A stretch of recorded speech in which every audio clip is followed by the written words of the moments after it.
मिस्र ने 55,000 टन भारतीय गेहूं की पहली खेप को मंजूरी दे दी है।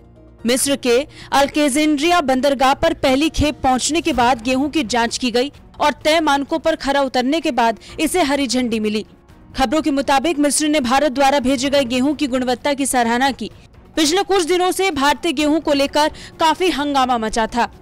बता दें, हाल ही में तुर्की ने भारतीय गेहूं की खेप को लेकर ये कहकर लौटा दिया था कि इसमें रुबेला वायरस पाया गया है, लेकिन भारत द्वारा भेजी गई गेहूं की पहली खेप को मिस्र ने स्वीकार कर लिया है।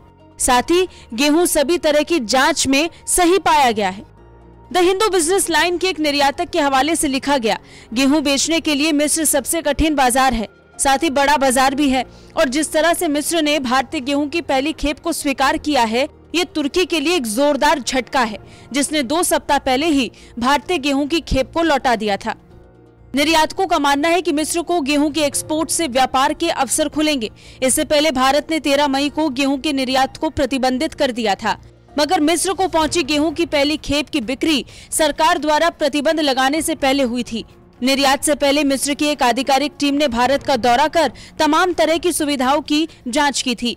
इसके बाद डील फाइनल हुई। खबरों के मुताबिक मिस्र की ओर से कहा गया कि भारतीय अधिकारियों ने तय मानकों को पूरी तरीके से पूरा किया है और गेहूं भेजने में कड़ी मेहनत की। मौजूदा संकट में तुर्की, मिस्र और इजराइल जैसे देशों ने भी भारत से गेहूं की खरीदारी की। चूंकि भारत आबादी के मामले में भी दुनिया का दूसरा सबसे बड़ा देश है, इस कारण घरेलू खपत काफी ज्यादा है। अब भारत ने भले ही गेहूं के निर्यात पर पाबंदियां लगा दी हैं, लेकिन पड़ोसी देशों और जरूरतमंद देशों को भी भारत लगातार गेहूं पहुंचाकर मदद कर रहा है। आंकड़ों पर गौर करें तो बीते साल भारत ने बांग्लादेश को 40 लाख से ज्यादा टन गेहूं का निर्यात किया। नोमुरा की एक रिपोर्ट के अनुसार भारत के कुल गेहूं निर्यात का 55.9% अकेले बांग्लादेश खरीदता है। इसके बाद श्रीलंका की 7.9%, संयुक्त अरब अमीरात की 6.9%, इंडोनेशिया की 5.9%, यमन की 5.3% और फिलीपींस की 5.1% हिस्सेदारी है। इस तरह भारत के गेहूं निर्यात में नेपाल की 3.8%, दक्षिण कोरिया की 2.4%, कतर की 1.7% हिस्सेदारी है।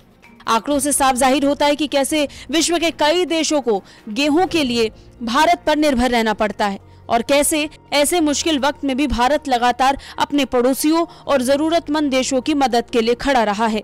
ब्यूरो रिपोर्ट, भारत तक।